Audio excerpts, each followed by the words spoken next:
quelques jeux vidéo ont su imposer leur nom et leur style au fil des années, marquant les mémoires au même titre que certains films cultes ou romans majeurs. Sorti en 1991 sur Commodore Amiga, Another World possède encore aujourd'hui le même pouvoir d'évocation.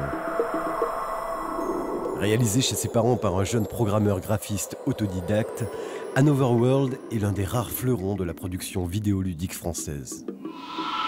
Éric Chahi, son créateur, débute dans l'informatique avec le ZX81 de son collège. Mal orienté au lycée en filière électronique, il se consacre à la programmation nocturne pendant quelques temps. C'est ainsi qu'il développe en 4 semaines sur Auric-1, son premier ordinateur personnel, 2 jeux qu'il parvient à vendre. Il abandonne rapidement les cours durant le développement d'un autre jeu, le Pacte sur Amstrad CPC, pour se consacrer totalement à sa passion. Il participe alors à la réalisation graphique d'un autre classique, Les Voyageurs du Temps, édité en 1989 par Delphine Software.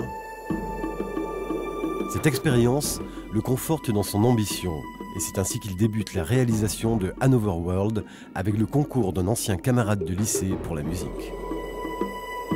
J'ai toujours connu Éric investi dans le jeu, mais Éric c'est quelqu'un de très discret, il n'en parlait pas beaucoup. Comme il savait que j'y connaissais rien, il ne pensait pas que ça puisse m'intéresser. J'ai découvert un jour qu'il avait fait des jeux qui étaient en vente dans le commerce. Et je le connaissais depuis déjà 4 ou 5 ans.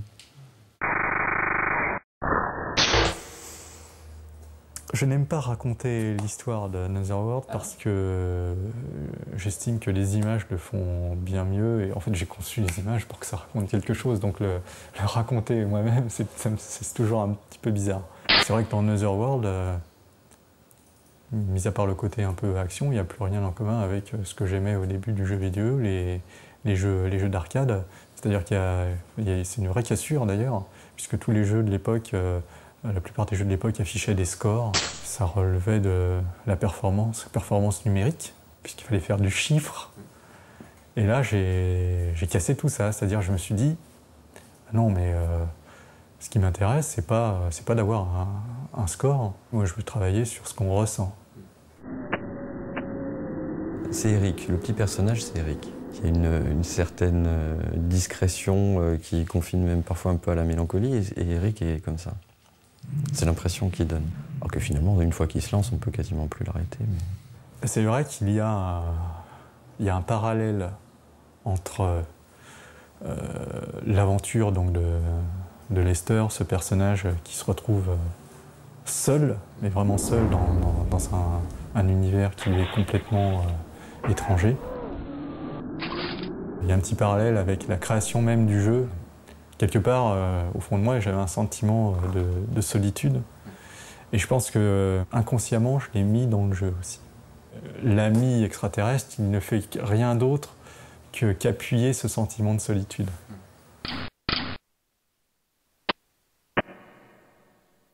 Je savais qu'il était sur un jeu, donc Éric est très discret. Il nous a montré quelques fonds d'écran, il nous a montré le personnage dessiné, il a dû nous montrer l'introduction une fois qu'elle a été réalisée.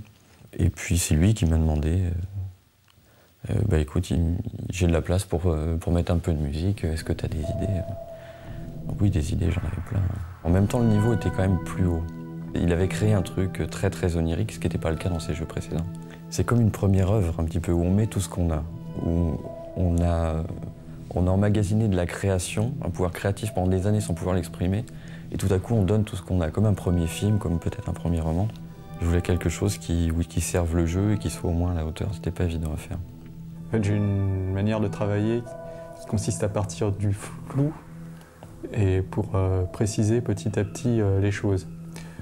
Comme par exemple, je t'avais donné un point de repère par rapport à la musique de Retour vers le futur. Je me souviens de te l'avoir fait écouter et il y avait un côté, une rythmique à base de caisse claire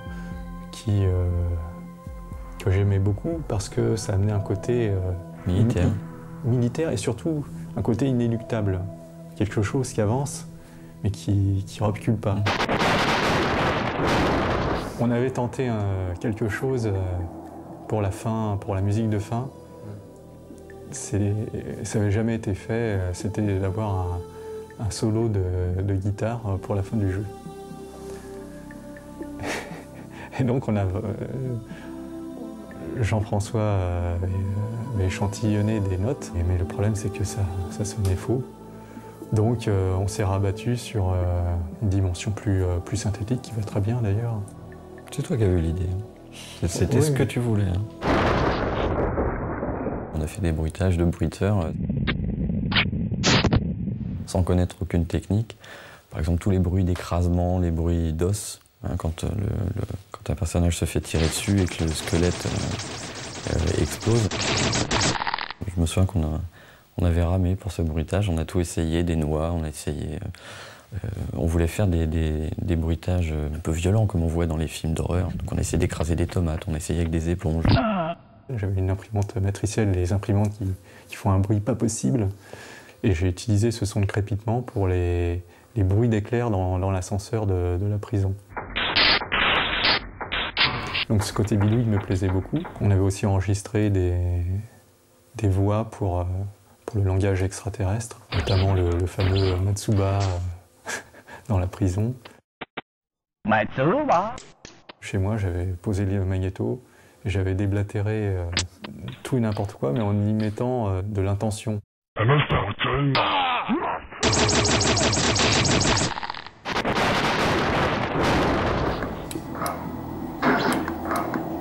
Alors là, on peut observer le personnage au fond qui est arrivé avec un effet de blur comme des traînées typiques de ce qu'on peut voir dans certains mangas. C'est vrai qu'à cette époque-là, j'aimais bien une série qui s'appelait Dragon Ball. Et je pense que ça a eu une petite incidence et comment, avec très peu de choses, suggérer beaucoup de choses. Et peut-être que le gros pouvoir vient du Kamehameha de Dragon Ball.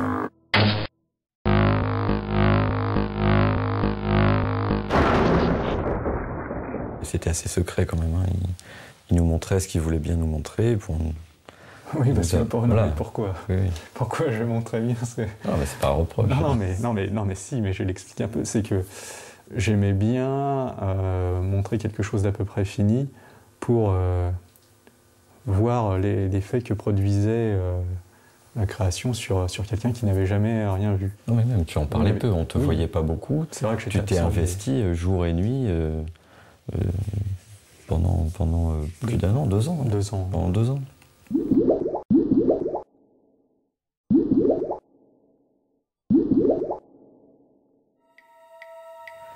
L'histoire est supportée par les graphismes, par les décors, par le choix de couleurs restreintes, peu de couleurs flashy. Il y a une ambiance, et c'est cette ambiance globale qui raconte l'histoire en fait. Plus qu'une histoire, moi j'ai trouvé que c'était un sentiment. On a un peu le sentiment d'un monde qui touche à sa fin, qui va s'écrouler, il va se passer quelque chose, où il s'est passé quelque chose, où il y a eu une catastrophe. Parce qu'on ne sait pas dans quel monde il arrive non plus, ce personnage. C'est un monde parallèle, il est dans le futur, il est dans le passé. On ne sait pas très bien où c'est, il donne aucune indication là-dessus. Le joueur ou le spectateur peut s'imaginer absolument ce qu'il veut.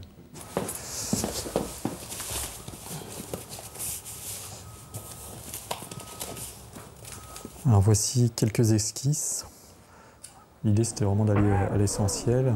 Tout ça c'est assez dépouillé et le jeu est graphiquement dépouillé. Ça permet de travailler l'imaginaire du joueur. En fait, le jeu, pour moi, le jeu, il n'existe pas sur l'écran, mais il existe dans l'esprit du joueur.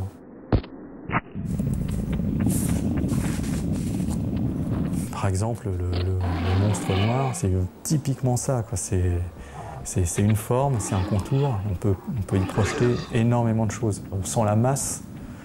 On sent une masse forte, on sent les muscles dans le mouvement du fauve, mais on n'a pas de détails. Et on peut tout y projeter. Et ça j'aime bien. Latent, il y avait toujours cette envie de créer des illustrations, et puis j'avais aussi peut-être un fantasme de pouvoir illustrer la boîte d'un de mes jeux. Concevoir la jaquette d'un jeu. Cette obsession est née de 2 stimuli. Sa passion pour l'illustration fantastique et sa frustration d'avoir eu l'idée de la jaquette des Voyageurs du Temps sans pouvoir la réaliser. Il s'est ainsi rattrapé avec Another World, dont il imagine l'illustration.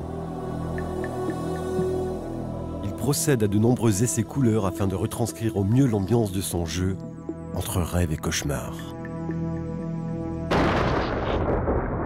Je le dis souvent, mais c'est quand j'ai vu Dragon Slayer, j'ai joué à Dragon Slayer, je le connaissais en arcade. Et j'avais pas idée qu'on pourrait un jour l'adapter sur Amiga compte tenu des contraintes technologiques et des limitations mémoire. Je me suis dit, c'est dingue, ils ont réussi à coder les animations sur disquette. Bon, il y avait combien? 6 ou 8 disquettes. Et je me suis dit, mais avec tous ces aplats, ça pourrait être stocké autrement qu'en bitmap, c'est-à-dire point par point. On pourrait stocker uniquement les contours. On pourrait stocker énormément de phases d'animation en très peu de place mémoire. Je me suis dit, il faut que j'écrive une routine de polygones. Et l'Amiga avait un chouette environnement de travail. Et voilà, je suis parti là-dessus.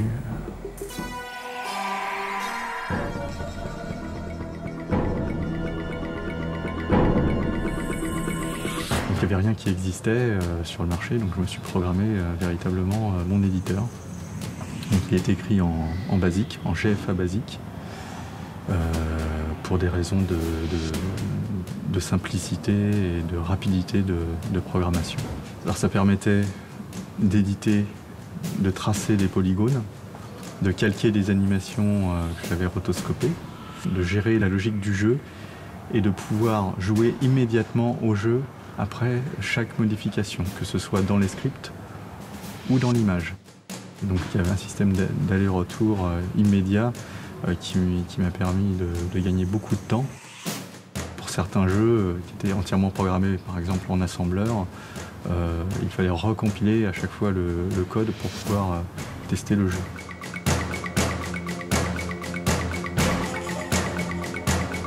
Là, je peux naviguer dans les différents objets qui sont constitués de polygones.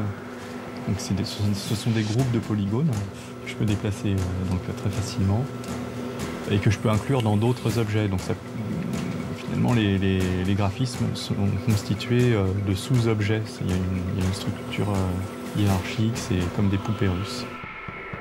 Je crée des blocs, des briques de base, des modules graphiques, par exemple une colonne, une porte, que je pouvais assembler et réutiliser à différents endroits du jeu.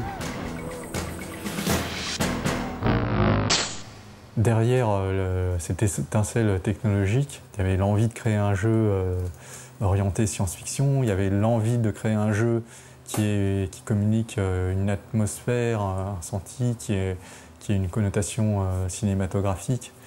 On n'avait pas beaucoup de jeux en 3D ou en pseudo 3D. Donc, je veux dire, c'était quelque chose. L'utilisation des polygones était quelque chose de très lourd. Hein. Et la technique employée permettait d'avoir de vrais effets cinématographiques. Et il y a ça aussi. En plus de l'ambiance et de l'âme du jeu, il y avait une construction cinématographique du jeu. C'est très important.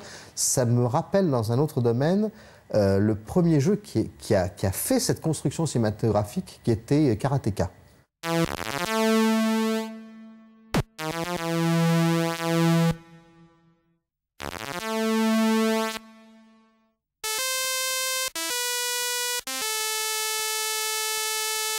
Sur Karateka, Jordan Mechner avait déjà utilisé du rotoscoping, mais je ne savais pas que c'était du rotoscoping. En fait, le rotoscoping, je le connaissais j'avais vu un reportage sur le Seigneur des Anneaux de Ralph Bakshi. Je m'étais dit que ça me permettrait d'aller plus vite et d'obtenir des mouvements, je dirais, assez réalistes. Et finalement, je ne me suis pas tant servi que ça du rotoscoping dans le jeu. Je m'en suis servi principalement pour l'animation du héros, des animations de base, c'est-à-dire la course, la marche, dans l'introduction. Alors ici, c'est les objets quelques objets qui ont servi au rotoscoping. Ça, c'est le modèle réduit de la voiture que j'ai filmé pour l'introduction. Donc ça, c'est la canette qui a servi au décapsulage. Et ça, c'est l'objet le plus marrant, puisque c'est le pistolet du jeu, le pistolet laser.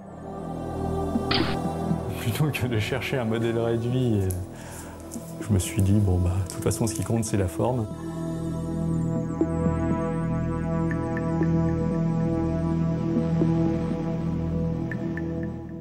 Ah non, mais ça n'a rien à voir avec Another World. C'est de la cendre volcanique, celle-ci, elle vient de l'Etna. J'ai rencontré Eric lorsqu'il est venu présenter à Tilt son jeu vidéo qui était son œuvre à lui, qui était Another World. On avait rendez-vous, il est venu vers midi à peu près.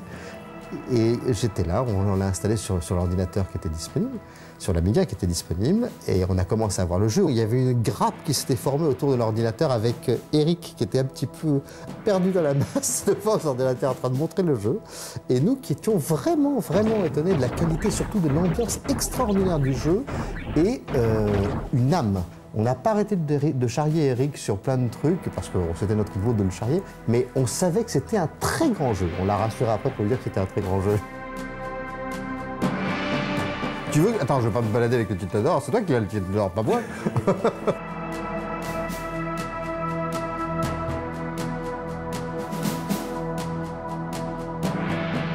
Avec Internet, je me rendais vraiment compte que ce jeu avait particulièrement marqué. Et à mon niveau personnel, ce jeu marque une étape. Et j'ai vraiment envie de créer quelque chose particulièrement, parce que là, ça rentrait dans la 15e année. Donc je me suis dit, peut-être quelque chose à faire. Pour ses 15 ans, Another World s'offre un lifting avec des graphismes et une jouabilité retouchée. Il bénéficie également de points de sauvegarde plus nombreux et surtout d'un nouveau niveau, absent de la version Amiga mais présent sur les adaptations PC et consoles sorties à l'époque. Sans oublier la réintégration à la fin du jeu de la mention d'un Another Earth qui participe encore à l'aura de mystère de cet immense classique.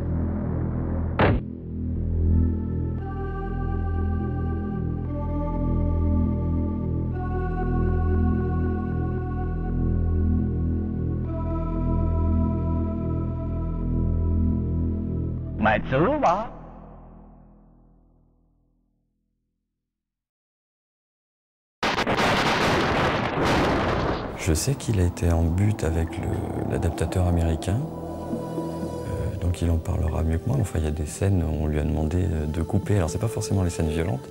Il y a des naïades dans une scène vers la fin qui prennent un bain.